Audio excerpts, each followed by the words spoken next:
కాకినాడ జిల్లా పరిశ్రమల శాఖ జనరల్ మేనేజర్ టి మురళి ఏసీబీకి చిక్కారు. 2 లక్షల లంచం తీసుకుంటుండగా ఏసీబీ అధికారులు రెడ్ హ్యాండెడ్ గా పట్టుకున్నారు. అనంతరం ఆయనపై కేసు నమోదు చేశారు. కాకినాడ ప్రాంతానికి చెందిన శ్రీముఖ ఐస్ ఫ్యాక్టరీ యజమాని షెమ్మాడి శ్రీనివాసరావుకు ప్రభుత్వం నుంచి సబ్సిడీ సొమ్ము రావాల్సి ఉంది.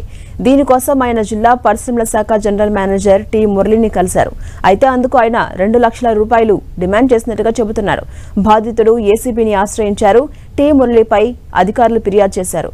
దీంతో రంగంలోకి దిగిన ఏసీబీ అధికారులు మురళి బాధితుడి నుంచి డబ్బులు తీసుకుంటుండగా పట్టుకున్నారు.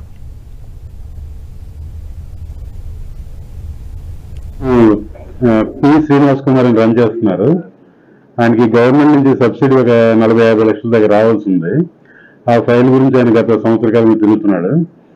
ఆయనకేమో దాదాపు ఒక 2.5 లక్షలేమో లంచం కింద రావడం, మొత్తానికి 2 లక్షలకేమో ఆయన ఒప్పుకోవడం, ఇదంతా జరిగిందన్నమాట. ఒప్పుకున్న తర్వాత ఆయనకి పని జరగడం లేదు, చాలా ఇబ్బంది పడుతున్నారు. ఈ రోజు ఏంటంటే ఆయన ఆఫీస్కి వచ్చి ఇస్తే ఆయన మళ్ళీ జిఆర్టీ హోటల్ దగ్గర రమ్మని చెప్పడం, అక్కడ డబ్బులు తీసుకుని ఆయన కార్ డిక్కీలో పెట్టుకున్నారండి. మా టీం అంతా కలిపి ట్రాప్ చేసామండి. ట్రాప్ చేస్తే ఆ అమౌంట్ కూడా ఆ 2 లక్షల రూపీస్ కూడా డిక్కీని సీజ్ చేసామండి.